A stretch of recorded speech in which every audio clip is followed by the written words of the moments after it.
I'm Elizabeth at A Literary Princess, and today I am giving you a tour of my general fiction and poetry bookshelf.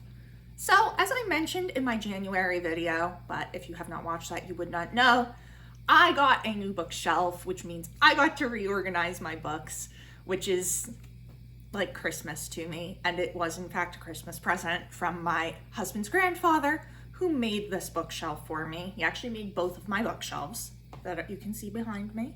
So the new one is here on my left. You can't really see a whole lot of it, but don't worry, I will be showing you quite in detail. So yeah, I'm excited to share my bookshelf with you.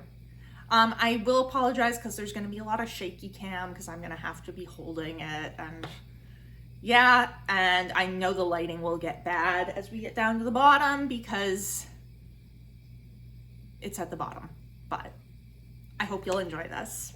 First thing is that the classics do spill over. They end right here. So we've got some cutesy little, those are actually Christmas ornaments. I think they were in my classics one too because they used to be on the classics shelf. So we actually start off with, God, I'm gonna butcher her name, Chimamanda Ngozi Adichie's short story collection, The Thing Around Your Neck. I wish it had its dust jacket, but it doesn't. And then we actually move into two young adult books. So I have put my young adult books on the same shelf as the regular books because I don't really have enough young adult books to justify a whole young adult shelf anymore. So young adult fantasy is in with the fantasy books. General fiction is in with the general fiction. So these are by Laurie Halse Anderson. She is one of my favorite YA writers. We've got the Traveling Cat Chronicles. I haven't read that yet. I really want to. Bunny, that book was bad shit. We Ride Upon Sticks, haven't read that one yet. The Idiot, I need to finish that one at some point. The World Cannot Give, love that one. And then we have here two of my A.S. Byatt's, and then the next one will be on the next shelf down. I love A.S. Byatt. I have read Angels and Insects and Possession. I have not read The Biographer's Tale yet. Really want to though. Moving down, we'll move Grandpa Tree out of the way. So we've got Possession right here. Love that. One of my favorite books. The Royal We by Heather Cox and Jessica Morgan. It is like absolutely a fictional William and Kate love story. And you know what? I liked it, even though I don't like romance usually. We've got my Bernard Cornwell books. These are not all of them. So I've got here three of the Saxon series and then the 3 Warlord Chronicles. I actually have quite a few more of the Saxon stories at my house, or at my parents' house, I should say, along with a few of the Sharp books and some standalones. These belong to my brother. I inherited them. Bernard Cornwell was his favorite author, and he actually introduced him to me, and I ended up loving him too, so that is something we shared. Nervous Conditions, it's a fantastic book. House of Leaves, can't wait to read that, but I need time. Lots of like some historical fiction in here. I've got the 3 Jeffrey Eugenides books. I love The Marriage Plot and The Virgin Suicides. I need to read Middlesex. The Dublin Murder Squad. I've read the first 2. I need to read The Secret Place, which I don't think is the 3rd one. I think I just bought that one because it sounded good. Bitter Orange I have had on my shelf for like 6 years, and I should probably read it. Some more young adult with Girl in Pieces and Under Rose-Tainted Skies. I love this book. It's a really good depiction of an anxiety disorder. I have the first 3 books in the Poldark series by Winston Graham. And the next 2. Let's see. Gretel in the Dark I haven't read, unless I haven't read. I've heard such good things about that though. A friend of mine gave it to me. Gentlemen and Players, love that one. Here is the Outsiders by S.E. Hinton. I actually have all of S.E. Hinton's books, but I'm giving away the majority of them because I don't really need them anymore. But the Outsiders I do want to keep. I loved that book in middle school. Another great young adult book, And We Stay by Jenny Hubbard. Loved that one. And now we get into my Stephen King collection. Let's just so you can have the full view. So I've got my mass market paperbacks stacked there so that we save some space, and then my bigger ones are over here. I don't have the Dark Tower series here. I have that on my fantasy shelf along with his newest book, Fairy Tale. As you can see, these mass market paperbacks are looking real rough. I'm not going to pull it out, but Salem's Lot, the cover is literally falling off. It is taped on. Some more horror with T. Kingfisher over there. Moving down, a lot of historical fiction on this shelf with Atonement and the Dante Club and Essex Serpent. I have not read a lot of these.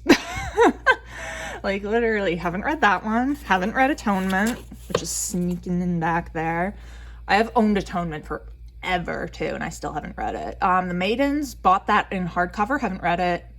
Mexican Gothic, bought it in hardcover, haven't read it. Elmet, bought that ages ago, haven't read it. Loved these Violent Delights. This one I got for Christmas. This one too. Tash Hart's Tolstoy, that's a cute young adult book about a girl who is asexual and making a, like, is it a podcast? No, it's like a, like, you know, the Lizzie Bennet Diaries? She's doing that, but with War and Peace, I think it was. Was it War and Peace or was it Anna Karenina? No, it's Anna Karenina because it's called Unhappy Families. So I actually won that in like a giveaway, and I'd read it before and I really liked it. It was cute, and yeah, I don't know. Helen Oyeyemi, I love her. I have not actually read Boy Snow Bird yet. I have read Ways for Witching, Mr. Fox, and Gingerbread. And I thought I had Mr. Fox. Where is it? Oh, anyway.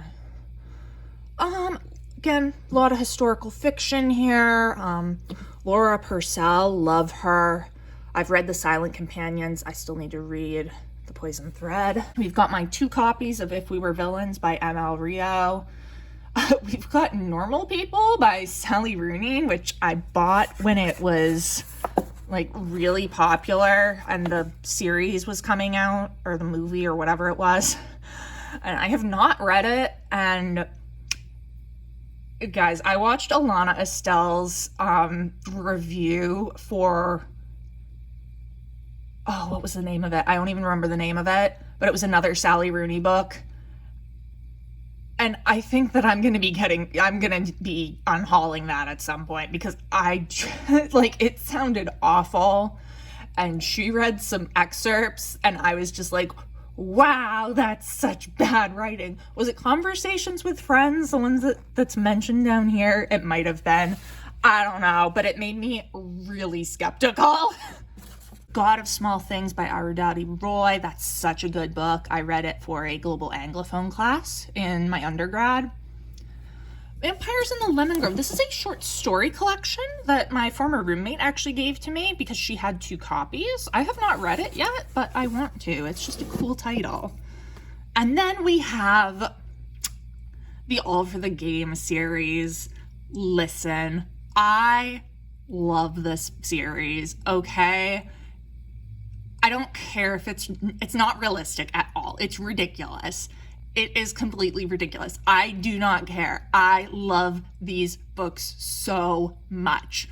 I cannot even express how much I love them, okay? Yes, it's weird and dumb and unrealistic and ridiculous. I don't care, okay? I love it. Leave me alone. The 13th Tale. This is such a good book. Oh my god. Here's actually one of my, like, favorite and very underrated. Like, I never hear anyone talk about this. This is How to Say Goodbye in a Robot by Natalie Standiford. You saw nothing. This is a young adult book, and I read it as a young adult. I remember a friend recommended it to me, and I adore this. I've read it so many times. I don't know if it holds up, though, as a real adult. I don't think I've read it since I was in undergrad. That might be something to do. Also, I just love this pink cover. Can we talk about how great the pink cover is? Arcadia, I've waxed poetic about that. Docile by K.M. Spara. I have both of his books, actually. The other one is on the next shelf down. I loved Docile, okay? Yes, it's like basically fan fiction, but published, and I don't care. I really enjoyed it.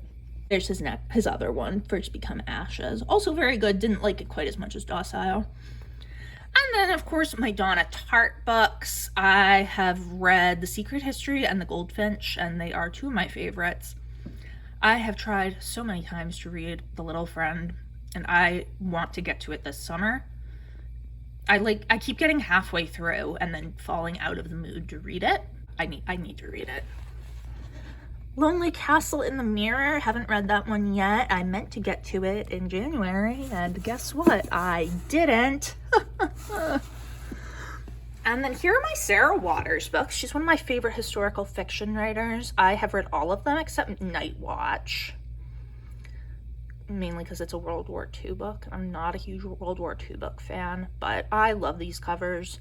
I very specifically asked my mother to get me these covers because I liked them so much. And I already had, I think I had The Little Stranger and Affinity.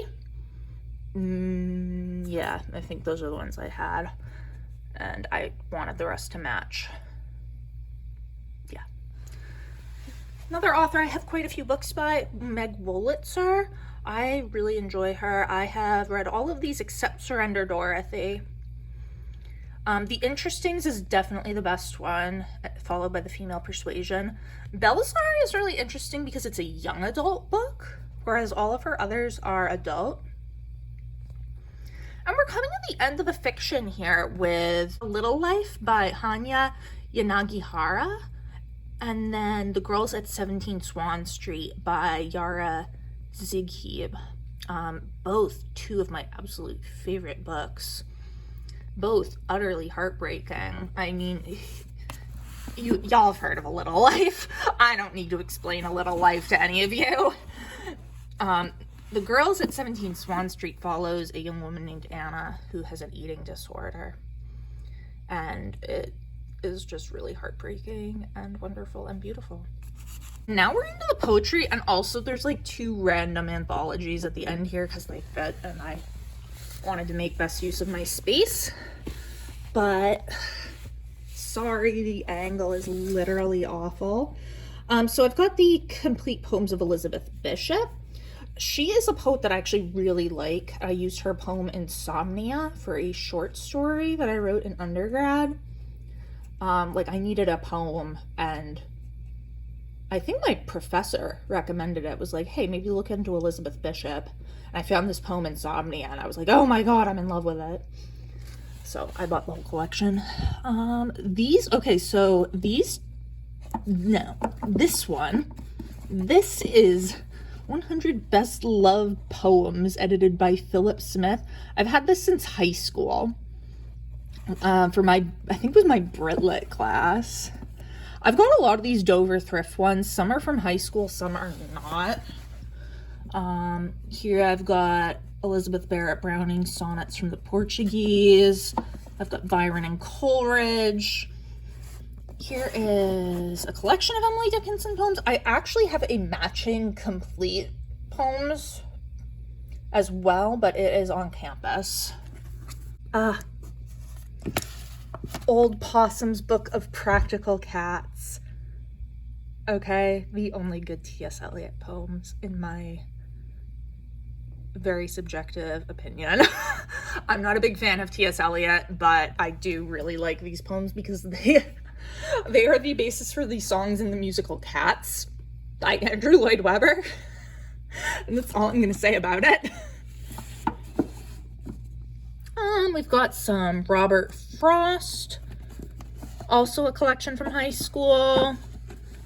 Keats, Christina Rossetti, Shakespeare's Sonnets, which is looking in a rough condition. That's also from high school. Shelley, who I don't really like that much. And then Idylls of the King by Alfred Lord Tennyson. And then Wordsworth. And then these last two here are just anthologies. Celtic Myths and Legends, edited by T.W. Rowlandson. I have not read any of these, even though I've had this for a very long time. I think I read some Celtic myths while I was in my World Lit class, and I really liked them.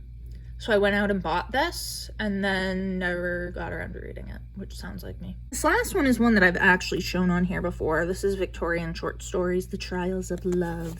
I read some of those during Victober. So that was the tour of my general fiction and poetry bookshelf, plus 2 random anthologies. Let me know down in the comments below. Have you read any of these? What did you think of them? Are there any that I was like, oh, I haven't read this, that you were like, hey, read that now? What are your feelings on Sally Rooney? Should I get rid of normal people? Should I not? It's been great chatting with you. I will see you soon. Bye.